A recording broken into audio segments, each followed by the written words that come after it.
Salut les riders, j'espère que vous avez la pêche. Aujourd'hui, on se retrouve avec Jean-Baptiste. Salut à tous. Pour une vidéo particulière, parce que c'est une vidéo spéciale BMW Très particulière. GS Adventure, donc pour les GSA. C'est pour les GSA, ouais. Alors, je suis désolé, c'est très fermé comme sujet, mais ça me semblait intéressant de le faire. Donc c'est pour les BMistes, et pas n'importe quel BMiste, ceux qui ont des GS Adventure, ouais. C'est-à-dire avec les supports latéraux déjà installés d'origine. Alors pourquoi cette vidéo, Michel? Pourquoi les GSA? Parce que déjà, les GSA, elles sont un peu particulières. Alors les GSA sont un peu particulières. Certains en fait ont envie de les emmener dans les chemins. Mais c'est une très bonne idée. Et nous, on soutient cette idée. Moi, je dirais même qu'une grosse partie de notre clientèle, souvent on me demande est-ce que les GS vont sur les chemins? Je dis bah oui, nos clients vont sur les chemins. Oui, tout à fait. Et alors pour tous ceux qui veulent aller dans les chemins avec leur GSA, ils en viennent tous à se dire les valises latérales rigides BM ou autres, c'est bien gentil, mais c'est pas l'idéal. D'abord parce que c'est lourd. Et puis dès que tu tapes, même à basse vitesse, tu les esquintes. Soit tu les casses complètement, soit tu les tords. Sans compter que moi j'ai plein de clients qui ont laissé des chevilles. Ouais, alors ça, je peux rien faire pour ça. Bah si, parce que justement, la valise rigide reste sous la valise. Voilà, elle reste sous la valise rigide. Et... Alors, pour toutes ces raisons, en tout cas, c'est intéressant de mettre de la bagagerie latérale souple sur ces machines-là. Et le problème spécifique au GSA est le suivant, donc au GS Adventure, c'est qu'il y a un support latéral qui est installé d'origine. Donc, vous avez envie, et c'est bien naturel, de mettre l'offre en bagage souple adaptable qu'on trouve dans le commerce, chez JD, chez Motec. Mais le problème, c'est que le support d'origine BM, sur le côté gauche, j'espère que je ne dis pas de bêtises, côté échappement, il a un déport. C'est-à-dire que ce n'est pas un support, les deux supports ne sont pas symétriques, il y en a un qui est plan, et puis l'autre qui a ce décroché autour de l'échappement. Et ça fait que si tu regardes l'offre traditionnelle en bagagerie souple, eh ben, ça suppose que si tu veux les installer, en fait, la plupart du temps, ils vont te dire il faut que tu enlèves tes supports BM, que tu mettes le support adaptable de la marque, donc qui est classique, et là tu peux avoir accès à toute l'offre. Personne n'a envie de faire ça. Quand tu as une GSA avec les supports BM, tu n'as pas envie de les enlever pour réinvestir dans des supports à 200 ou 300 euros. Surtout quand tu vois le prix de l'acier chez BMW. Et donc, comme cette demande elle est récurrente et que c'est une problématique spécifique au GSA, je voulais qu'on fasse cette vidéo pour vous présenter, nous, les solutions qu'on a identifiées et qu'on a éprouvées. Donc, on va en évoquer 4 aujourd'hui. Qui sont spécifiquement adaptés au GSA et qui exploitent ces supports latéraux d'origine. Et d'ailleurs, on a chez nous Emmanuel, qui est au service client, qui a une GSA qui vient de faire un de ces montages-là. C'est notre cobaye maintenant. Voilà. Alors, par lequel on peut commencer? On va commencer par un, je pense que si certains d'entre vous ont déjà un petit peu cherché sur le net, vous êtes sûrement tombé sur Bumot. Donc, Bumot, c'est une marque, j'allais dire presque comme son nom l'indique, c'est bulgare. En fait, c'est Bu pour bulgare et Mot pour moto. Et ça a été les premiers, à ma connaissance, enfin parmi les premiers en tout cas, à proposer une solution de bagagerie souple dont les bagages eux-mêmes étaient directement prêts à être installés sur les supports des GSA. Et c'est pour ça, voilà, alors c'est ce type de sacoche, donc déjà c'est de la belle sacoche, tu vois, c'est encore du ras. On est sur des litrages, alors tous les litrages qu'on va évoquer, je vais les préciser à chaque fois, mais on tourne à peu près autour des mêmes litrages. Les sacoches Bumot, elles sont données à 36 litres pour celle qui est côté échappement et 40 litres de l'autre côté. Oui, donc ça commence à faire 86 litres au total. Alors ça fait, c'est donné 80 l'ensemble. Donc 40 d'un côté, 36 de l'autre. Ils annoncent 80 parce qu'en plus sur les sacoches, tu peux faire des petits rajouts, de petits porte-bidons. Alors là, tu as 1 litre par-ci, 1 litre par-là. Donc globalement, c'est 80 litres. C'est ce qui est annoncé. Mais voilà, tu peux retenir 40 litres. À titre de comparaison avec les autres qu'on va évoquer, 40 litres côté opposé à l'échappement et 36 côté échappement. C'est un petit peu moindre. Pourquoi? Parce que si tu retournes la sacoche, on va le comprendre tout de suite. Et voilà, la particularité des Bumot, c'est ça, c'est qu'on voit bien qu'elles ont un fond. Donc ça, c'est celle qui est côté échappement. Elle a ce décroché et tout ce système de fixation qui est prévu pour le rack GS Adventure d'origine. Alors pas que les R1200 et R1250 d'ailleurs. Les F850 et F750 qui se sont déclinés en GS Adventure peuvent aussi recevoir ce type de produit. Donc là, une paire de Bumot comme ça, c'est prêt à poser sur ton rack BM de GS Adventure. C'est joli en tout cas. Les produits sont très bien finis, ouais. D'un point de vue qualitatif, c'est super propre. Et tu vois que c'est loqué, tu as une petite clé, donc c'est verrouillé sur le support. Alors, la sacoche en elle-même, c'est souvent le cas d'ailleurs sur les sacoches souples, elle n'a pas de système de verrouillage, la sacoche. Par contre, la fixation sur le rack BM, lui, est verrouillée avec une clé. Non, voilà. Ça, c'est les Bumot. C'est du bon matos. Comment c'est à l'intérieur quand même? Je suis curieux. Vas-y, ouvre un petit peu. Alors tu vois là, au passage, pendant que Michel ouvre, là, on a sur le côté un petit porte-bidon. J'ai trouvé les clés. Tu as trouvé les clés. Alors comme beaucoup des solutions qu'on va vous présenter, toutes ont une fermeture comme ça par enroulement. Comme c'est quand même des sacoches qui ont vocation à aller un petit peu dans la poussière, le sable, l'eau, la fermeture par enroulement, c'est quand même ce qui se fait de mieux pour préserver l'étanchéité. Puis à l'intérieur, vous avez donc... je ne sais pas si tu peux la toucher. Un énorme sac. Tu as un grand compartiment avec une doublure qui est amovible. Ouais. Pour l'étanchéité. Ouais. Alors, toutes ces sacoches sont faites vraiment pour être très étanches. Et comme tu le vois, il n'y a pas d'armature rigide dedans qui risquerait de casser en cas de chute à basse vitesse ou dans les chemins où voilà, la moto va quand même souvent être amenée à être posée par terre avec plus ou moins de délicatesse. La seule partie rigide, vraiment, c'est celle qui est contre les racks, mais ça de toute façon. Et elle est en métal, du moins. Oui, c'est du métal. Ouais, tout est métal. Et les fixations ici et la plaque ici. Et c'est déjà assez sérieux, quoi.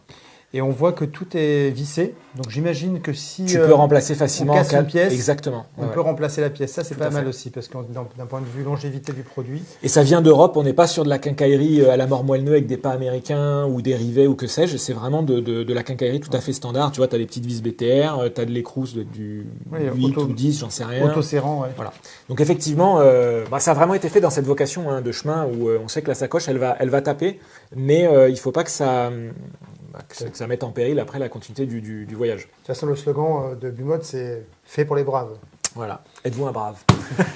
Donc ça, c'est alors, je parle de Bumot en premier parce que j'ai l'impression, en tout cas c'est l'expérience que j'ai eue, que la plupart des clients BM GSA qui cherchaient ce type de solution ont découvert Bumot assez facilement sur Internet parce qu'ils ont cette spécificité-là. Alors, ils proposent leur sacoche pour d'autres motos avec des solutions de fixation plus traditionnelles. Pour moi, l'intérêt de Bumot, c'est vraiment cette platine tout à fait intégrée et spécifique au GSA. Maintenant... C'est sympa, je le précise, je pense que vous l'avez peut-être vu dans la vidéo, mais il y a effectivement une poche de chaque côté. Sur chacune des sacoches. D'intégrer évidemment une bouteille d'eau ou éventuellement aussi un petit bidon d'essence. Un petit bidon d'essence. Ça, c'est assez pratique quand on part loin et qu'on peut être un peu juste, même si sur une GSA, avant d'être juste, faut y aller. Parce qu'on est sur les GSA, donc les gros réservoirs. Donc il n'y a pas de problème d'autonomie. Puis il y a des réflectos partout. Ça, j'ai vu, ça c'est bien aussi. Non, le produit est bien fini, il est chouette. Et c'est tout Cordura. Ouais, c'est vraiment sympa comme produit. Je ne sais pas si mettre le denier dessus.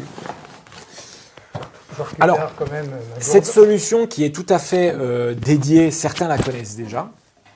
Après, il y a deux solutions dont je voulais vous parler. Il y en a une chez Givi et une chez Motec. Et celle-ci me semble intéressante à vous présenter parce que je pense que très peu de gens la connaissent. Et typiquement, quand vous allez vers Motec ou vers Givi, sur leur offre adaptable, spontanément, vous vous dites « j'ai pas d'autre solution que d'enlever mon support d'origine BM, de mettre le Givi ou le Motec à la place et du coup d'avoir accès à toute l'offre Motec ou Givi traditionnelle. » Mais en fait, c'est faux. Ces deux marques, alors je ne sais pas qui a copié qui, mais ces deux marques ont une solution en fait pour conserver les supports BM d'origine et juste de rattraper du côté de l'échappement le décalage, si je puis dire, en fait, et on recrée des supports plans en fait, sur lesquels on va venir pouvoir greffer, que ce soit chez Givi ou chez SB Motec, l'offre de bagages traditionnels. Donc on va être sur des bagages à fond plat, pas comme Bumot. Bumot a vraiment cette spécificité d'avoir la sacoche de droite qui intègre vraiment ce profilé-là. Chez Motec et chez Givi, tu vas retourner sur l'offre classique. Alors chez Givi, je sais qu'il y a la GRT 720, c'est des sacoches qu'on a utilisées aussi sur nos motos, qui plaît souvent aux BMistes, mais qui se disent moi je peux pas la mettre parce que sauf à enlever mon support d'origine BM, mais ça me fait un peu mal, donc voilà. Donc ils renoncent à cette solution. Mais en fait, on n'a pas besoin d'y renoncer parce qu'il y a un support chez Givi qui s'appelle le PL5112B, et il est là, et qui est en fait composé de deux plaques rectangulaires et dont celle qui est à droite, donc c'est ça qu'on a installé sur la moto de Manuel. Et que vous voyez là, ça typiquement c'est le support qui va côté échappement et où on voit bien cette grande plaque qui rattrape le déport. Et ensuite, sur la partie plane ici, on va venir retrouver les petits ergots où on va venir mettre nos fixations monoki dans le cas de Givi, nos fixations d'un autre type dans le cas de Motec, puisque Motec a quelque chose de tout à fait similaire dans son offre. Et à ce moment-là, on peut venir installer là-dessus la GRT 720 avec son système de fixation monoki classique, donc avec une fixation très, très fiable et puis très simple à utiliser. On a la clé, on déverrouille. On clipse, on déclipse. On va remontrer. Donc par contre, c'est très léger. Hein. Oui. Alors ce qui est intéressant dans toutes ces solutions, alors là, c'est un alliage d'aluminium, c'est extrêmement léger. Sur la Bumot... Fais voir une sacoche Givi pour qu'on montre bien... Alors les GRT 720, c'est celle-ci. Voilà, donc c'est une petite sacoche, donc comme son nom l'indique, est donnée à 20 litres. Donc c'est un petit peu... Enfin, c'est clairement en deçà des Bumot qu'on a vu tout à l'heure, mais c'est une sacoche qui est vraiment top pour faire de la rando, du chemin. C'est la solution qu'a choisi Emmanuel parce que ça convenait tout à fait à ses besoins. C'est un bon rapport qualité-prix. C'est un très bon rapport qualité-prix. Alors, il a gardé ses valises rigides quand il fait de la route, quand il part en voyage avec madame machin, mais dès qu'il va dans les chemins, il prend ça. Il a largement assez pour y mettre tout ce qu'il a besoin d'emmener. Et il ne s'inquiète pas ou de la surcharge que font des valises alu, ça rajoute beaucoup de poids.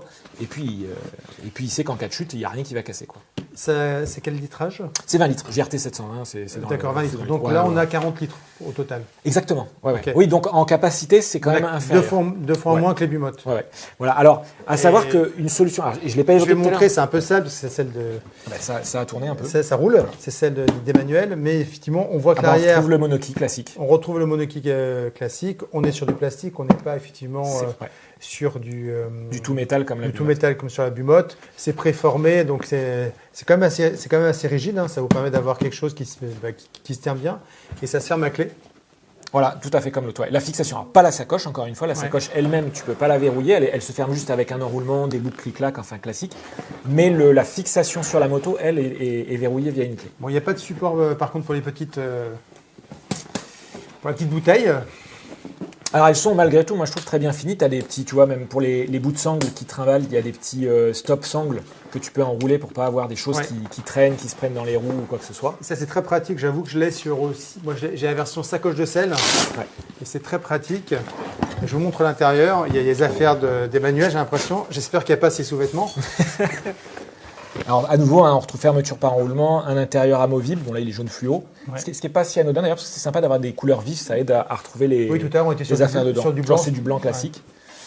Donc voilà, mais tu as une capacité d'emport qui est bien suffisante. Tu as ici cette espèce de rabat, alors là tu n'es plus dans la zone étanche de la sacoche évidemment, mais tu peux glisser des cochonneries si tu as besoin, un vêtement de pluie mouillé, hop, tu le coinces là-dedans, tu vois. Et à l'intérieur d'ailleurs tu as un petit porte-documents zippé. Si tu veux y glisser une carte, des papiers, comme ça tu y accèdes facilement. Alors ça c'est tu as des petites boucles. Des petites boucles. Mais ça l'idée c'est plutôt de venir glisser quelque chose dedans en desserrant en fait les sangles. Tu vois? Je suis doué. Bah alors. On arrive de ton côté. C'est bon. Voilà. Donc à l'intérieur tu as ça si tu veux garder les documents, mais surtout ici tu peux imaginer caler des trucs un peu en vrac parce que c'est mouillé, parce que je sais pas. Voilà, donc ça c'est la GRT 720. Alors à savoir que la GRT 720 elle fait partie de la gamme Canyon chez JV, qui est toute une gamme en fait qui a été créée pour les trails ou les motos d'enduro, et donc tu peux même assortir, tu as une petite sacoche de selle qui se met sur les platines monoki et qui reprend le style de ces GRT 720, donc tu peux même te faire un ensemble avec les sacoches qu'elle a comme ça et la sacoche de selle qui fait 40 litres si ma mémoire est bonne. Qui est dans le même style. D'ailleurs, Bumote, je ne l'ai pas dit tout à l'heure, mais Bumote, c'est pareil, a une sacoche de selle assortie à ses sacoches souples. Alors, le nom consacré, c'est Extreme Mada, la gamme chez Bumote. Et donc, il y a une sacoche de selle qui est dans le même look. Alors, et j'ai pas parlé du prix tout à l'heure. Les Bumote, elles sont à 600. Là, je prends des anti-sèches parce que j'ai une mauvaise mémoire. Elles sont à 689 € sans option, parce que chez Bumote, tu peux rajouter la trousse à outils. Enfin, tu as des petites options qui peuvent faire grimper le tarif. Mais de base, à 689 €, tu as tes deux sacoches. Donc pour un emporte-toile de 80 litres prêt à poser. Et là, la solution JV qu'on vient de vous présenter, donc avec l'adaptateur PL5112B et la paire de sacoche, on est à 640. Donc on est vraiment dans les mêmes tranches de prix, un petit peu en deçà avec JV. C'est sur le kit, il y a une petite remise évidemment, mais enfin c'est ça que vous allez percevoir vous. Donc ça fait une solution qui est très simple à mettre en œuvre. Emmanuel m'a dit en plus, le PL5112B, c'est un truc qui s'installe, il n'y a pas besoin de connaissances en mécanique. Tu sors ton tournevis, ta clé, c'est très simple à installer. C'est très simple. Donc ça peut être fait à la maison tranquillement. J'ai une question bête. Par contre, quand il passe de la version souple à la version rigide, il est obligé de démonter... Alors si c'est les valises BM qu'il a, il est obligé de démonter le PL5112B, c'est-à-dire qu'il démonte l'ensemble. Après, si tu as pas les valises BM, il peut être tout à fait intéressant d'envisager l'achat des valises alu monoki de JV, auquel cas, ton support monoki, donc c'est 100 €, le PL5112B. Donc une fois que tu as mis ça, en fait, tu as transformé ton rack d'origine BM en un monoki sur lequel tu peux mettre toute la gamme JV monoki, que ce soit souple ou rigide, ou plastique ou alu. Voilà. Donc ça, c'est une piste qui n'est pas inintéressante. Alors, juste un petit bémol quand même, c'est pas tout à fait vrai. La gamme alu de JV, il y a la gamme alu qui s'appelle PL Camside, donc qui est leur alu haut de gamme, c'est les trekkers Outback, et eux ne peuvent pas aller sur ces supports-là. Ils ont des supports particuliers. Enfin, à ma connaissance, les gens qui ont des GSA mettent rarement ces valises-là, de toute façon, parce qu'ils ont en général déjà les valises BM. Très bien. Voilà. Donc là, c'était la deuxième solution. Alors, c'était la deuxième solution, mais dans la foulée, tout de suite, il y a Motec qui a exactement la même possibilité. En fait, c'est absolument méconnu et c'est tout à fait dommage. Mais de la même façon que Givi a le PL5112B, que d'ailleurs je soupçonne être une déclinaison de ce que Motec avait fait, je ne sais pas qui a fait ce système-là en premier, Motec a également des plaques d'adaptation qui se mettent sur les racks d'origine BM pour donc compenser ce déport. Et après, là-dessus, on peut y venir y mettre les plaques de fixation de leur gamme 6 bags. Donc 6 bags, c'est les grosses sacoches souples qu'ils ont, pareil, en ambiance un petit peu. Alors, elles sont données 27 extensibles à 40 litres par sacoche. Donc, on rejoint vraiment le litrage annoncé début mot. Voilà. Donc, c'est quand même des belles sacoches. Et en prenant tout en compte, c'est-à-dire le kit d'adaptation, les plaques d'adaptation droite et gauche pour monter du 6 bag et les deux sacoches, on est à 680, je crois. Donc on est vraiment toujours dans similaire. Voilà, c'est très similaire. Donc c'est assez intéressant. Souvent, c'est en train d'être un petit peu gommé, mais j'ai le sentiment que vous avez la perception que Motec est nécessairement plus cher que Givi, ou que Givi est moins cher que Motec. Dans ce cas-là, pas du tout. C'est vraiment très similaire. Et je pense même que la solution Motec, le rapport prix-litrage est un petit peu en faveur de Motec, pour moi. Ouais. Et alors pour le coup, les Givi sont solides parce que moi je les ai testés, j'ai la sacoche de sel avec laquelle je roule dans les chemins tout le temps. Mais pour le coup, les 6 bags aussi de Motec ont été testés par toute l'équipe de Motec en conditions par moments extrêmes. Et ça marche bien, quoi. Ah oui, j'ai vu des 6 bags se faire maltraiter, mais méchamment. Ouais. Donc non, la gamme 6 bags de Motec est très bonne. Après, voilà, j'ai le sentiment que il y a cette tendance naturelle en France à aller vers Givi, parce que c'est quand même la marque la plus forte en France de bagagerie. C'est historique. Voilà. Mais pour moi, l'offre Motec est vraiment pas à négliger, en plus dans ce cas précis là, des GSA. Voilà, donc Givi, Motec, vraiment à considérer en parallèle, après les Bimotes. Et puis une dernière, dont toi tu as fait l'expérience, c'est Kriga, qui propose quelque chose de tout à fait intéressant. Alors là, on va monter un petit peu en prix et en qualité, mais c'est ce que Michel avait sur sa KTM 990. Donc c'est des valises comme ceci. Donc ça, c'est une OS 32 litres, c'est dans le titre. Et il y a son pendant pour l'autre côté qui est l'OS 22 pour 22 litres. Moi j'avais fait une combinaison avec, je pense, une OS 18 de l'autre côté et un bidon d'essence parce que j'avais mon petit bidon d'essence Rotopax qui est là-bas. Si tu arrives à l'attraper, je suis trop loin. En fait, c'est un des atouts de la solution Kriga. Alors, je viens déjà de le dire, elle est un petit peu plus chère. Mais il y a deux choses pour moi qui justifient qu'elle soit plus chère. D'abord, les bagages sont quand même un cran au-dessus en qualité. Ils sont vraiment très très robustes, extrêmement bien finis. Il y a beaucoup de petites attaches de fixation pour venir customiser, rajouter une sacoche, faire passer des trucs dedans. Il y a ce passant-là, tu sais, pour mettre les steel core, c'est-à-dire ces sangles qui sont avec un câble à l'intérieur pour les sécuriser avec une clé.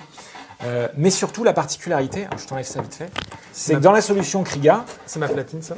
Donc, elles sont faites pour se fixer sur des platines en fibre comme ça. Donc, pareil, qui ont un coût pas négligeable puisque tu les achètes à l'unité. Donc, ça, c'est la plaque standard, celle que tu avais qui est à 145 €, je crois. Ouais. Donc, c'est pour un côté. Et sur la GSA, parce que c'est notre sujet aujourd'hui, sur le côté échappement, tu vas avoir une plaque spécifique qui est à 175 ou 179, parce que c'est la même, mais il y a toute une petite quincaillerie et une patte de déport pour rattraper effectivement le profilé autour de l'échappement. Ces plaques sont malgré tout d'excellente qualité, extrêmement légères, et comparées à nos autres solutions, elles ne permettent pas que de fixer l'OS 22, l'OS 32. Tu peux faire ce que tu as évoqué, mettre une sacoche OS un petit peu plus petite, une 12 ou une 18, et venir mettre du bidon d'essence, du bidon d'eau avec ce type de système. Oui, parce qu'on a ces solutions qu'on vous a déjà présentées donc en marque Rotopax ou en marque Overland, c'est exactement les mêmes. C'est kiff-kiff. C'est deux marques différentes, mais les systèmes sont interchangeables, que ce soit les fixations au bidon, tu peux mettre l'un sur l'autre. Comme deux gouttes d'eau, c'est les couleurs qui changent. Oui, tout à fait. Alors c'est vrai que cette solution est un petit peu plus onéreuse, parce qu'on est aux alentours de 900 € pour le kit complet, c'est-à-dire les deux platines qui se mettent sur le rack BM d'origine, plus tes sacoches. Mais il y a déjà cette qualité que moi je trouve un petit peu supérieure sur les bagages souples. Et puis il y a cette polyvalence qu'on n'a pas avec les autres qui ne sont que, si je puis dire, des sacoches souples. Là, tu peux envisager des configurations un petit peu plus diverses et variées. Pour les avoir utilisés, c'est assez pratique. Vous pouvez en plus les décrocher assez rapidement des plateformes. Donc si vous voulez les emmener près de la tente, c'est assez simple, ça se décroche facilement. Et là, je repars. Moi, j'avais pas mal roulé avec. Il y a encore de la paille un peu partout. Mais je repars au Maroc avec au mois de juin. Et ça sera ta solution. Ça sera ma solution de bagagerie. Je suis assez confiant. Ouais. Voilà, mais donc c'est les quatre solutions. Alors, il en existe peut-être d'autres, mais en tout cas, moi, c'est les 4 que je connais, que je vous recommande parce qu'on les a éprouvés. Donc, on a Emmanuel qui roule avec l'ensemble GRT 720. Michel sur la 990 avec la Kriga, bon, au système de fixation près, mais enfin, c'est vraiment comparable. Et donc, juste pour finir, donc la Kriga, qui est quand même un petit peu au-dessus, on arrive avec le prix qu'on fait sur le kit, on arrive aux abords de 830. Mais donc, voilà, on a les 3 premières qui se tiennent vraiment aux alentours de 650 €, et puis la Kriga qui est un petit peu au-dessus, mais qui reste une excellente solution, quoi. Voilà ce que je voulais vous dire. Bon, bah, je pense qu'on a fait le tour. Ah oui, après, moi, je suis ouvert, si à tous ceux qui nous regardent, s'il y a d'autres solutions, vous avez fait l'expérience, ou dont vous voulez nous faire connaître l'existence ou partager vos qualités et inconvénients de chacune solution que vous avez trouvée, ça m'intéresse. Pour vous gérer ça. Merci beaucoup d'avoir suivi cette petite vidéo. Yes. N'hésitez pas à vous faire effectivement vos commentaires, nous apporter vos idées de solutions. Et puis, on y répondra avec plaisir. Voilà, on y répondra avec plaisir, puis on consultera vos idées avec plaisir. À très bientôt les riders. Ciao. Ciao.